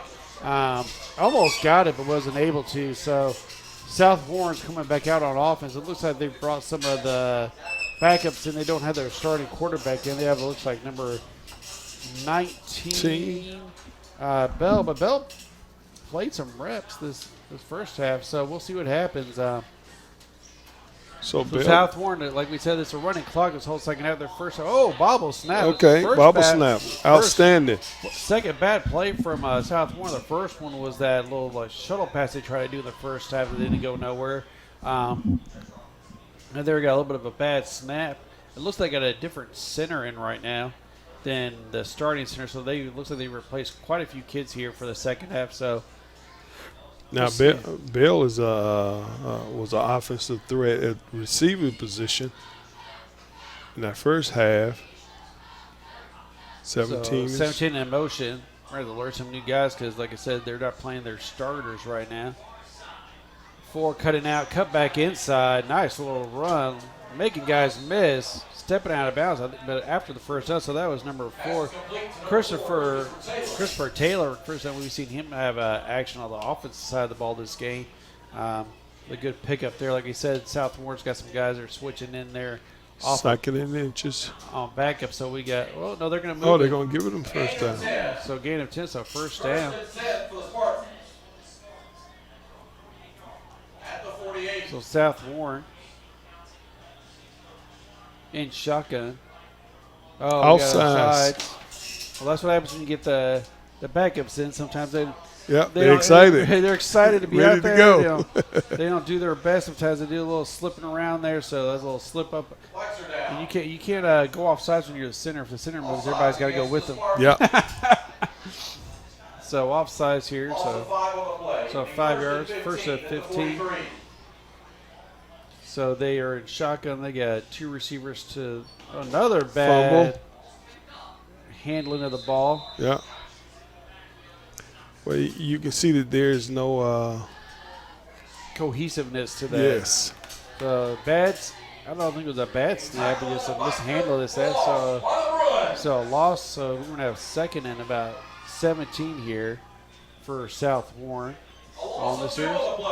Second and 17 at the 41. So they're at the 41 right now. Let's see what they can do.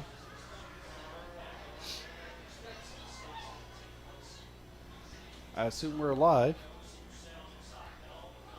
Well, pitch side, outside. Another little high snap, breaking some tackles, making a lot of mess. Oh my goodness gracious! A 27. They recovered for a first Walker down. Summers for a big run. So they had lost yards, and then a big first run. Down. So I think they brought in the starting running back to get back a first down. So switching back out again. So first and 10. First and 10 for the Spartans at the Central Hardin 40. They should have had a false start by number 9. Little jump there beforehand. So the second team here needs to get a little bit more discipline on what they're doing. They've had a false start, a couple of bad snaps, illegal motion is what they're going to call that because number 9 moved and he was in the backfield. So first and 15 for him. Handoff. 29 cuts it outside, breaks one tackle, maybe gets a couple yards. That's about it. So 29 is another one we haven't seen yet. George Kamala running the ball. He's a sophomore. Gets a couple yards, making this into second and 13. Quarterback needs to settle down a little bit for sophomore. This is what you need to do, make sure everybody's set before you snap the ball.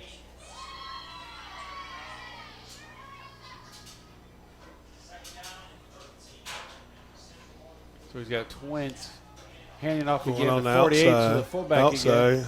Doing some stutter steps, kind of trips a little bit of himself there. He really had some more room to go, but kind of got tripped up there.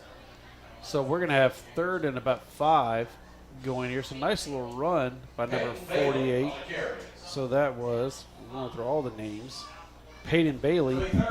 A lot of names to go through now, guys. I keep having to look down to look up numbers because, like I said, we have some reserves in here right now. And not they're the using crucial starters. So Yep, and they're using so many different players now.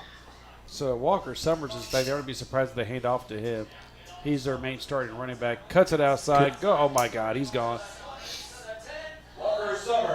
So Walker Summers for a touchdown. 35 yards. So South Warren basically, when they get third down and they want to guarantee trying to get a first down again, they bring their starting running back in, and that time instead of just getting a couple yards for the first down, he runs it all the way and scores another touchdown for South Warren. So you're going to have 49-0 coming up here in a second for South Warren, and then Central will be able to get the ball back and see what they do. Again to attempt the PAT.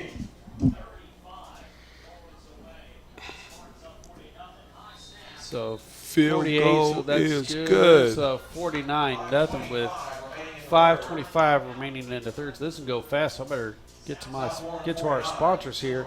This is a HCEC-TV studio production, a division of Hardin County Schools. Special thanks to our live sports coverage sponsors: Brandenburg Telecom, Physical Therapy Associates, Waddell's Auto, Strap Metal and Recycling, West Point Bank. Tune in weekly for all local HCEC-TV programs. Aired on Brandenburg Telecom and Comcast Cable Channel 2 and Spectrum Channel 184. All HCEC-TV programs and all on HCEC-TV YouTube channel. Subscribe to the channel today to get your local community sports and events. Special thanks to our HCEC-TV crew today. And we have Olivia Robbins, Presley Basham, Lily Bearden, Jackson Houston, Bruce Moen, and me. So thank you guys for doing it for us today. That is a great program. That is a great program for students to learn live how to run a actual program. Yeah, TV production. So November the 6th, I'm having a Veterans Day program, and we're going to be covered. Some of the kids are going to come out and cover that as well. Oh, that's great. We're going to be honoring something like 25 different volunteer organizations and individuals. And it's going to be held at ECTC. We just got the kickoff. We got a return 5. Ooh.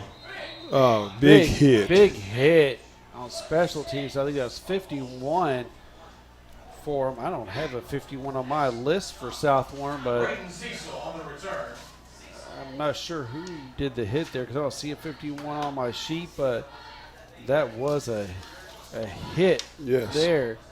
And that was Brandon Cecil coming back for Central Hardin. So that was my plug. That was your plug. So 49-0 with almost less than 3 minutes left in the third quarter. Like we said, now we got our running clock going. Central Hardin with the ball. They have 2 running backs in the backfield, or like an up back, and 2 receivers to the near side and 1 receiver to the far side. See what they do here. Handing it off on the inside. He's going to go off tackle, trying to pick near up something side, 30. out of bounds. Pick up a few yards there, so gains about 4 or 5. Let's see where they spot the ball here. So nice little run there. Look like there's some activity after the play. So it looks like Alton McKinley on the run there. Nice little run by him, getting a few yards there. Looks like South Warren's got a lot of guys themselves they replaced in on defense. So South Warren taking almost all, it looks like all their starters out for the most part after that first half. Look like unsportsmanlike. So positive play for Central. And then you Activity, do that. unnecessarily activity. You know, you haven't had that many positive plays. Now your first time having positive plays, you get a negative. So we're going to have second and 20 here. So Totally unnecessary. I know you get a little bit heated when you're down this far, but you got to Control the emotions. control the emotions. So this is the second and 18. Low snap. Rolling out. Oh, almost. So yeah, 2 guys there almost got it. Intended for number 15, Caleb Wilson. I thought it was the South Warren Dragons. His parents are South Warren, the South Warren Spartans. Just so people, if you're watching college, somehow the U is down by 4 points to University of Louisville. Sorry for University of Louisville fans. I'm a University of Miami fan.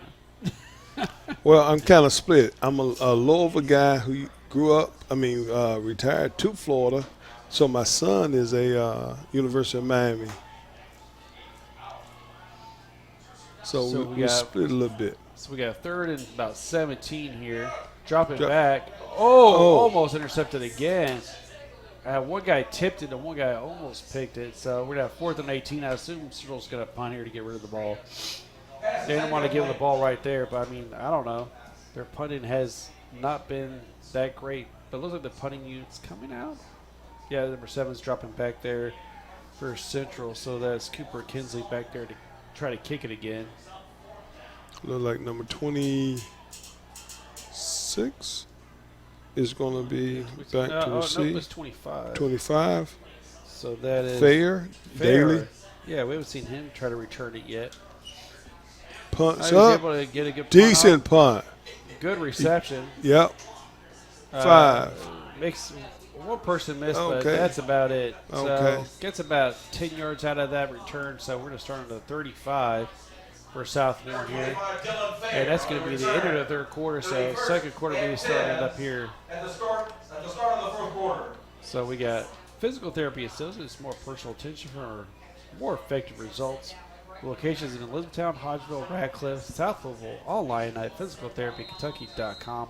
What else auto and scrap metal recycling, a family-owned business with a competitive prices. Pick up your service.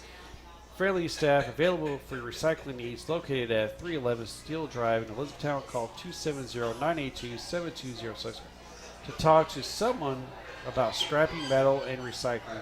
West Point Bank has 5 offices located in Elizabethtown, Radcliffe, Upton, Glendale, and West Point. Or find us online at westpointbank.com. Let us help make life simpler. West Point Bank, hometown banking, made simple. Got through all of them. Went Yes. for me. And we got time to do one more. We would like to thank the National Federation of High School Sports and its support in providing live streaming services. Contact nhhs.com to subscribe today. All right, so the 1st and 10 for the Spartans. They got them to jump off sides. A little hard count there. And it looks like number 7 is back out there again. So their starting quarterback is back out there. I wonder why he came back out. I wonder if they're having working on some snaps with the backup quarterbacks that kind of mishandle a couple of those. So almost got him jumping again. So 42 there. Nice run down. So 42 nice on 42. So 42 for Central Hardin. We got Blake Hockman got in there. Good job by Blake. Good job. Getting some penetration and able to stop. So 42, we haven't seen them run the ball yet. Jaden Marshall, we got all kinds of different guys running the balls, doing things. He's a senior. Try to get something going, but Central's able to get in there and stop that. So we got a 2nd and 5 to go, or 2nd and 6. He actually lost a yard. You know, I would at this point, if I was Central, I would run a lot of blitz and some cross patterns on the defensive line. Try to confuse some stuff up. Different guy at quarterback, direct snaps, so 24 goes running and gains nothing. So good job by Central. Last 2 plays, able to get in there, cause some penetration.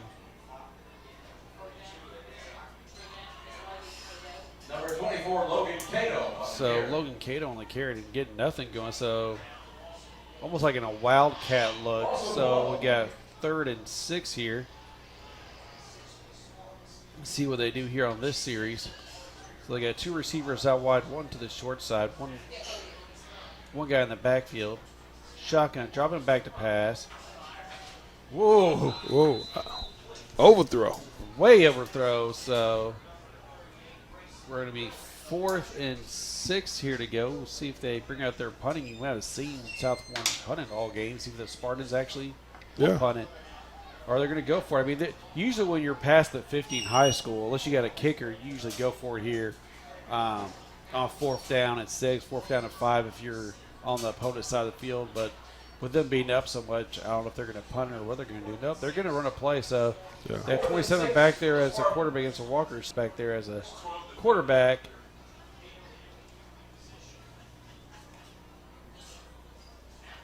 The 24, throwing it good deep. pressure. Good He's pressure. got it. Oh, almost picked off.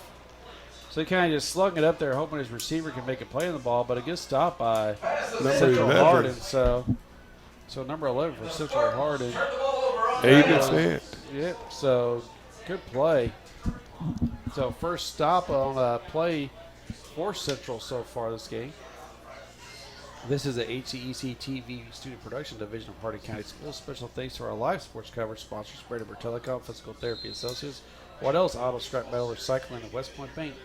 Tune in weekly for all HCEC-TV programs air on Brandenburg Telecom, Comcast Cables Channel 2, and Spectrum Channel 184. All HCEC-TV programs on HCEC-TV YouTube channel. Subscribe to the channel today to get your local sports community and events. Well, I said that one fast because I didn't know they were going to do a timeout, so that while we were still going. We also like to thank NFHS, the National Federation of High School Football Sports, and its support to providing live streaming services. Contact nfhs.com to subscribe today. So, I guess Central wanted to give their guys maybe a little breather or run a certain play, or maybe they're trying to get some. Sometimes you call timeout when there's a running clock because you want to get some guys in there to give them some experience and make sure you have the right personnel. It looks like I see Coach Gregory over there doing a head count of players, so that he's probably putting some guys in so they can get some reps in and make sure he's got the right amount of guys in there. And the right guys are going to be in the right spots before you start calling plays. So that'd be my guess of what happened there. Is he's putting some guys in, make sure he has the right guys in.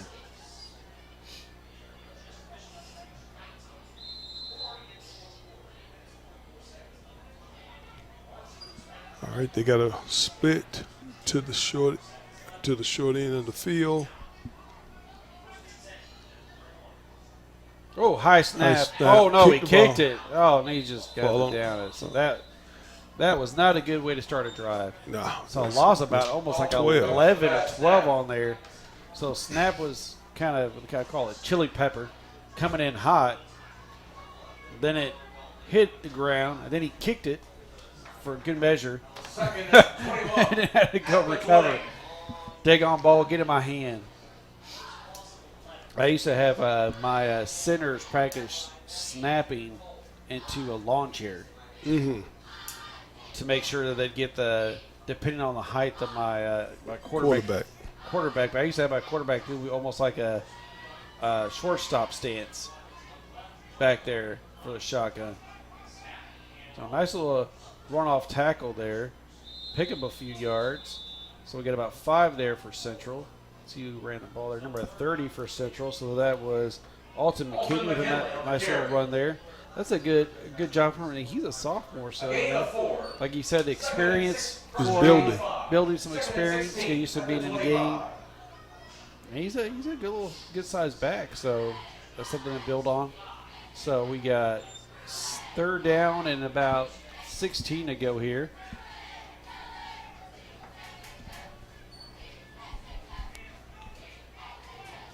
And shotgun again. Twins look. Look for a quick throw outside. Got the pass out. A little quick throw. Didn't get much of anything. Got about maybe 5 yards. Close to the original line of scrimmage. So it's going to be 4th and 10 here. So we got about 7 minutes left here in the game as the clock's ticking out. Let's see if I guess Central's going to try to punt it here again. They got another guy back there to return.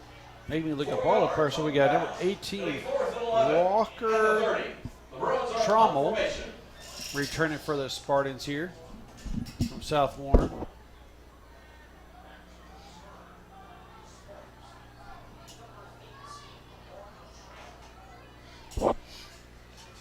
Walker Travel into. Oh, almost got back there. Another like bad hooked kick, went out of bounds. Looks like it would have been on the 42. So maybe about a 15-yard-ish kick there. Not much on that. So Southmore's going to come back here on offense. The clock stops when they switch over the offense and the defense, and then the clock will get back to rolling. So there we go. It's back on now. The kick is done. So again, I want to let you guys know that this is the HCEC student production division of Hardin County Schools. Special thanks to our live sports coverage sponsor, Brandenburg Telecom, Physical Therapy Associates, What Else, Auto Scrap and Metal Recycling at West Point Bank. Tune in weekly for all local HCEC-TV programs air on Brandenburg, Telecom, Comcast, Channel 2, Spectrum 184, all HCEC-TV programs on the HCEC-TV YouTube channel. Subscribe to the channel today and get your local community sports and events. So South Warren lineup is shocking. They got a trips look. I wouldn't be surprised if this is a screen pass. It's kind of hard to tell what they're going to do when it's screen. Yeah, it is a screen to number 18. See if you get. He made one guy miss. Two. The guy who missed came back and got from behind. So we got about 5 yards on that. So good job by the receiver to make something out of there. I think that was Walker Trummel. And good recovery by Central's Gain of 6 on the play. cornerback. So 6. So we got 2nd and 4. The clock is still going. We got about 5 minutes left here.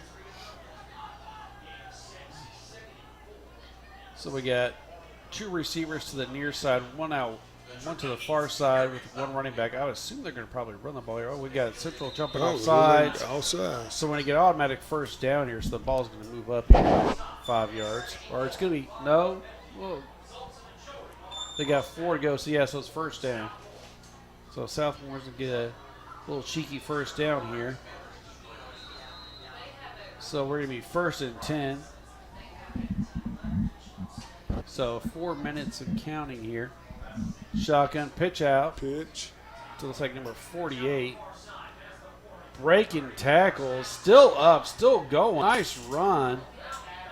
48 for South Warren. That is Peyton Bailey for a big run. And he's a sophomore himself. So nice little run by him. Bailey on the carry. He broke like 5 tackles. Look at a handful. Remind me of like a Jerome Bettis run there. Yeah. Big guy just busted through there. But his was with speed. Yes. So in shotgun again, get 2 receivers out wide, 1 running back snapping a high snap. Quarterback's keeping it on this. So I don't know if that was an option player just for him to keep it. So Like he's out gain about 4 yards on that. So 2nd and 3 to the end zone. Clock still ticking. Get about 3 minutes left here in the game. So Logan Cato. I'm sure Central would like to keep Southmore from scoring another touchdown before they get the ball back again. So we'll see what they can do here. So we got 2nd and 4 at the goal line. In shotgun. One receiver back, 2 out wide, 1 to the short side. Pitching out to 29. Made 1 guy miss. Oh, gets pretty close. Did not score. Gain of a couple. He like short by 1 yard, so it's me 3rd and 1 or 3rd and 2. So 2 minutes and 30 seconds or less in the game. And then we got 3rd and 2 to go. Let's see if they keep the same offense in. They've been running that kind of tight jumbo package when they're really short. So the receivers are coming in tight.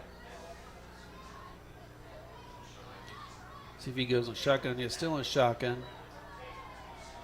One running back off to the far side. Pitching it out. Got a good block from 18. But I think they stopped him right there on the 1. It looked like he was going to be able to get in there, but they were able to stop him there. That defensive pursuit was amazing. So we got 4th. Well, let's see if Ward Central decides to. South Warren decides to go off for a field goal here to give some practice to their field goal kicker for a game, or if they're just going to go for it here with 4th and 1 on the 1. Looks like they're going to go for it. 1.5 minutes left in the game here. They're going to go for it here. I think we'd line up under center and just push forward is what I would like to do at 4th and 1. But he's still in shotgun. Kept it. Yep. And they stopped him. He did not cross the line of scrimmage. Good job at Central. So big stop by Central Hardin. So 4th and 1 was able to stop him from getting in there. So the Bruins are having a horrible field position. But at least they ended up getting another score in there. So we got less than a minute counting down. So I assume Central's just going to run it straight up the middle for 1 play.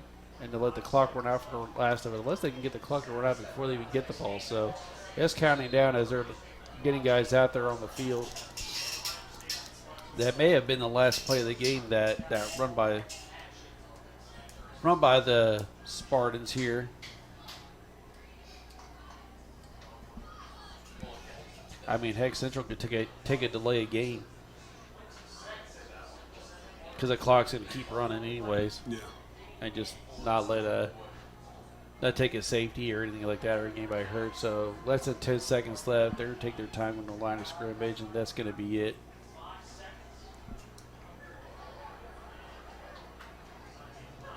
The final score. So there we go. The final score is South Warren 49, Central Hardin 0. Rough going for the boys. I hate it for them. That was a rough game for them to play, but it happens. Yeah. So I will be next week. Next week, Jeff? No, I will be out of town, out of country. So I may be solo rolling at the John Hardin game next week, and then the week following we have the last game for the regular season for HCEC-TV. We'll be here at Central. It was going to be the Halloween game, and now they pushed it back to the day before Halloween. So guys, get home safe. Have a good night, and looking forward to the next couple games before the season ends. Hopefully get Jeff out here again one more time. Yep. All right, guys. Also, See you guys. Have a good night. Be safe. Bye. Oh, man.